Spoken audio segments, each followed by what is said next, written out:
Hey guys, today I want to show you this HG Geara Zulu that I completed recently.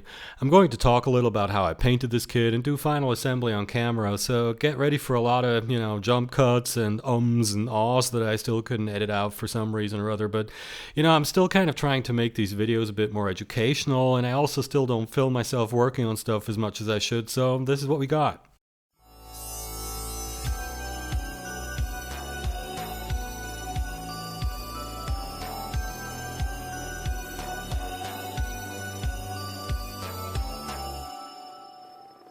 Robo Shop.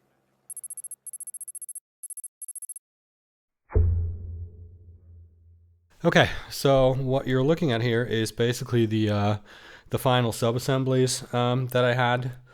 The A lot of beginner, especially Gunpla builders, this is the question always seems to come up with Gunpla is, do you paint your parts before or after assembly? And the answer, in my opinion, is always it depends.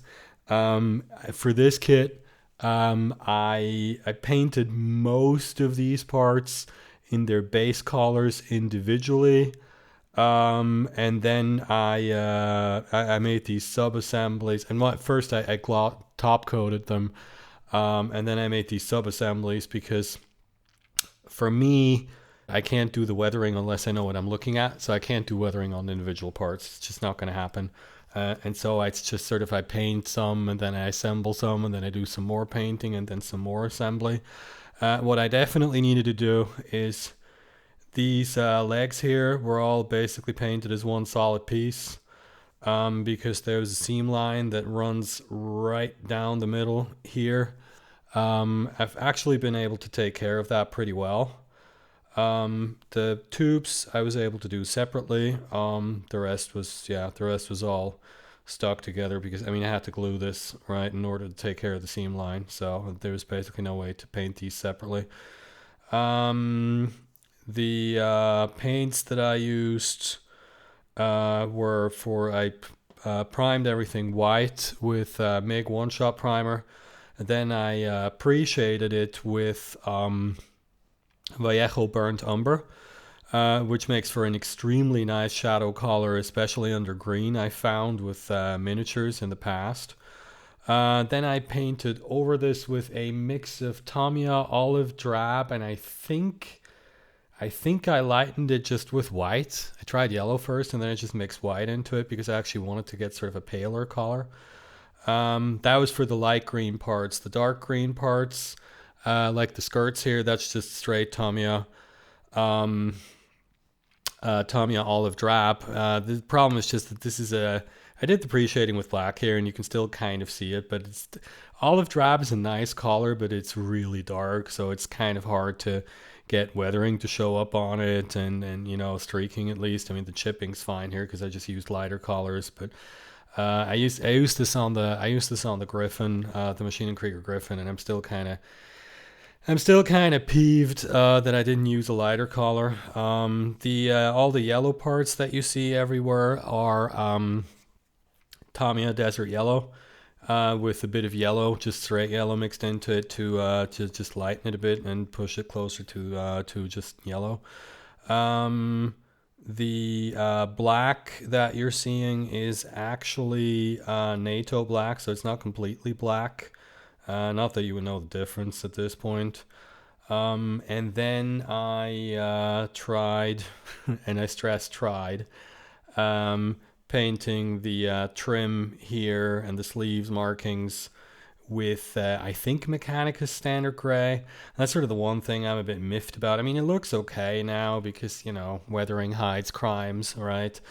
But I expected this to be really easy because I've done this kind of thing a million times on Warhammer miniatures, especially because I play Khorne and like the Blood Warriors have all this trim all over their armor, and so I've done that a bajillion times. But it's just these Bandai kits. It's just I didn't expect the trim to be this shallow, and so it was much more difficult to paint than I expected.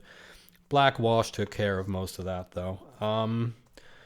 Yeah, and then I gloss coated everything, and I did pin washes with Nuln Oil on the dark stuff, and Agrax Earthshade on the green parts because I just didn't want to use black. And I did. You might wonder why I didn't use an oil wash, but it's just that the gloss coat actually came out really, really glossy. So the acrylic washes worked just fine. And I actually find like for panel lines and stuff like that, I actually kind of like the way acrylic washes behave because the surface tension. I mean, water-based acrylic washes, the surface tension tends to actually really sort of make the paint goes into the recesses. Um, Also, all of the metallic parts are Vallejo metal collar gunmetal, as per usual, with some silver details painted on with lead belcher, I think. First, I did the chipping, right, and that I painted that on with first a light green on this. That was Death World Forest, I believe. Or I used Death World Forest on the darker green parts and something else on this. Unfortunately, the light green was like, it was too subtle. Like you can barely see it anymore. And the problem with that was like once these were gloss coated, like the glossiness, I've really nailed the gloss coat this time, X22 Tamiya, by the way. But the problem is it was so shiny that it was overpowering, and in some cases it was actually hard to tell what I was doing with what I was painting on these parts because you could barely see it because it was so reflective. So I did light chipping first. This definitely with Death World Forest, and then I added some deeper chips with Tamiya Chrome Silver and Tamiya Gunmetal because that's just what I use. And then I did streaking with Starship Filth and Dark Rust, I think, on basically everything. Like here, especially like, wherever it's more sort of like grime running out of recesses, like these rivets here on the shoulder, that's Starship Filth. And if it's rust coming out of a chip, that's Dark Rust. I would have, in some cases, used also used a thin down oil paints to sort of tighten up the streaking a bit in sort of in the center. But I actually quite liked how these came out, so I just decided to leave them that way. I'm always a bit wary of, messing around with mineral spirits on Bandai parts because, Bandai plastic and mineral spirits don't get along. Everyone knows that. Same procedure on this, the shoulder shield here. This is the mix of Tamiya red and red brown that I think I also used on the red horn. Just a really nice red color that I like with black pre-shading, and same chipping procedure as on everything else, really. I think the red chips are just straight up Mephiston red, and then gunmetal, and then some oil paints for some added streaking. The metallic parts all have dry brushing with Tamiya Chrome Silver on them. This is hand painted Fire Dragon Bright, Citadel Orange. I gotta have. I don't know. At this point, I think I just gotta have at least one orange accent on everything, right? The boosters, thruster bells are still on their alligator chips over here so that I don't lose them because some of them are really tiny. I think, and this water slide decal here, of course, doesn't come with the kit. This is from the generic Unicorn Gundam water slide sheets that you can buy separately. It's the only one from there that I used. So let's do assembly. Start with the bazooka because it's only missing one part, and the reason I painted this separately, he says, and gets the rubber glove stuck underneath. The reason I painted this separately is because I wanted to do this camera with my usual method. This is brush painted Vallejo metal color, duraluminum, Tamiya clear red, and then Citadel art coat on top for extra shininess. Looks almost like a clear part, not quite, but of course because this was all going to get a Tamiya Vallejo metal top coat, I had to paint this guy separately. Same trick here on this eyepiece, and I am now going to assemble the head because if there's one thing that I've been dying to see what it actually looks like when it's done on this kit, it's the head. And let me just make sure I don't screw this up. So excuse me while I look through the instructions very quickly. Okay, so we need the totally not a Nazi helmet. And okay, so we've got the gas mask here. The mono eye attaches like so. Oh, so that you can rotate it. Okay, I'm just gonna have it facing forward though. I've always thought like these Zaku's looking sideways looked silly. And now it looks like something's missing. No, the Stahlhelm goes right on top. Okay, better not screw this up. This looks like one of those things you get one shot at, and then you scratch the paint off of everything. Okay, here we go. Ah, cool. Yeah, I like it. Good. See, it's because it's matte black behind it, and the mono eye is like really. Let me see. I think this is showing up on camera. The mono eye is like really reflective, so totally got the effect I was going for. Cool. Haha. Me happy. Okay. What are we gonna do next? Here's the torso. This also like this is so frustrating to paint. It looks okay now, but I also like, in case you're wondering about top coating, all the green parts have a matte top coat, and the metallic parts, of course, have the Vallejo metal color top coat. And honestly, like I top coated this all as one piece like this, and just sort of went. I really just basically like tried to aim the airbrush here as best as I could as I was top coating the green parts, and it didn't really work all that well. Like a lot of the metallic parts are really dulled, but it's just you can't like. I had to assemble this for weathering, and if I took it apart now, I would just scratch the hell out of all the parts, so it wouldn't really look any better. So I ultimately I decided to just go with close enough. Same on the feet and everywhere else where you have metallic parts next to matte parts on sub-assemblies. Okay, I'm gonna make sure I don't get these mixed up, because I realized earlier today that I had accidentally put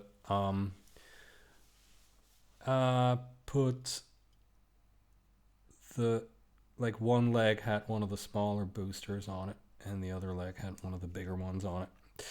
Dumbest thing I've done in a while, but it ain't a space hamster build if I don't screw up somewhere along the way. At least I'm pretty sure so far. I was going to say so far I haven't broken anything.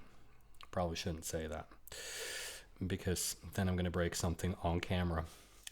And if that happens, I am so putting it on the YouTubes. Like if I break something now during this assembly, you're all going to get to see it. Hopefully I've just unjinxed myself by saying that. Is this symmetrical? Yep. Had to do all these boosters separately. Because I wanted to do black soot, like dry brushing, underneath and behind them. And that also allowed me to top coat them separately, of course. So now these are still like somewhat metallic and shiny. Okay, and now the tiny ones. Get ready for the feeding of the carpet monster, folks. I predict a point and some loud cussing and a jump cut. Yeah, the instructions actually tell you to put these thruster bells in before you attach the backpack, and now I know why. Okay, so that's the torso. The arms are pretty much already complete. We need to still assemble the legs. Watch me get this backwards. See here. Which side is the first of all, thrusters? These are supposed to have thruster bells in them. One of these is shinier than the other, but oh well. I just literally like hours ago I realized that one of that I had a small one in this and a big one in the other, and so I need to take them out, and then I need to top coat them again because the one that was correct was attached correctly had all kinds of already had the matte top coat on it. So yeah. Anyway, here's the top of the leg. It's nothing too exciting. There's a really nice detail here, but in terms of what I did, nothing too exciting. The knee goes in like this.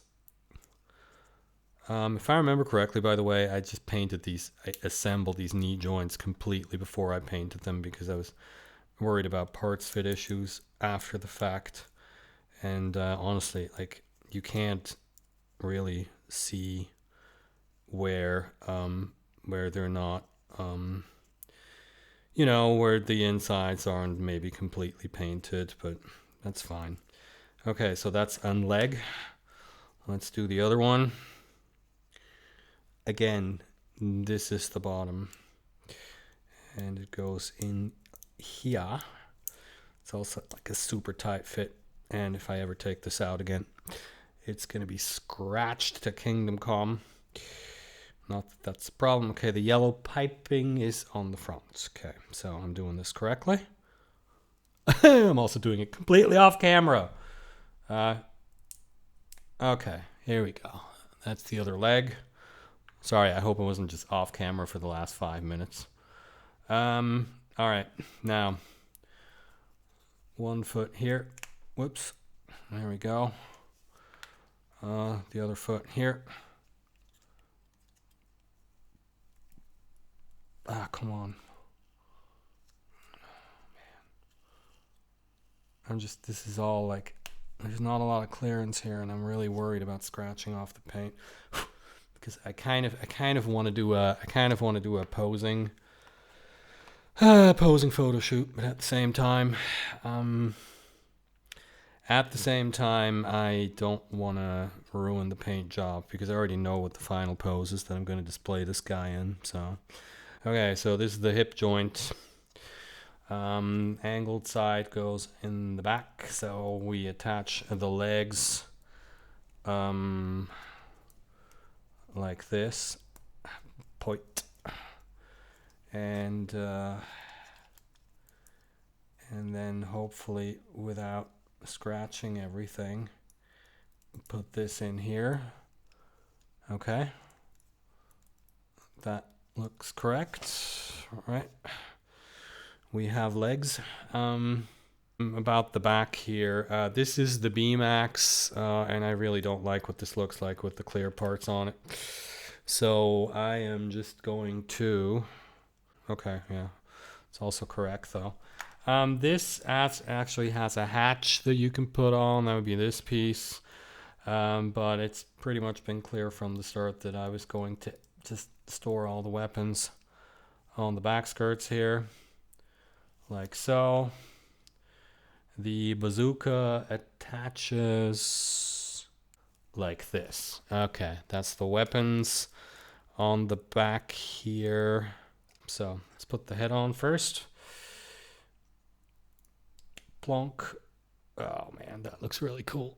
I'm sorry. I know I do this sometimes where I look at my own builds and I pat myself on the back, but I really like this. I also just really like this kit in general. Here's one arm, and this is going to get, yeah, the gun, of course, needs an armor piece on the back here, which I painted separately. Right hand gun. Left hand expression. That'll be this one. Like so. Okay, and the shield. Oh man. Yeah, I should have done this before I attached the arm. Okay, boink. That works. In case you're wondering, like, why did I paint the shield red. It's just it's another thing I do all the time. At least I didn't do it in orange here, right? The idea is kind of that it looks like they had to replace the shield because it got wrecked, right? That's sort of the point. Now these guys, final assembly is always sort of equal parts exciting and terrifying, because this is where you can really screw things up. Okay, we're done. Point. Yeah, that's it. We have a Geara Zulu. Here we go. So, okay, I need to brush dust this guy a bit. By the way, what I did here, just so you know, like these are separate. I mean, this is the holding hand for the bazooka, right? Which I'm never going to use because the bazooka is now never coming off that back skirt again. Yeah. Anyway, that's the Geara Zulu finished. I'm going to do a little bit of a photo shoot with this guy now, and then we're gonna, check that out. But for now, I'm just going to say I am pretty happy with how this came out. I've already seen some things I should have done and probably won't. But on the whole, yeah, exactly what I was going for.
Well, and there you have it. That's my Geara Zulu.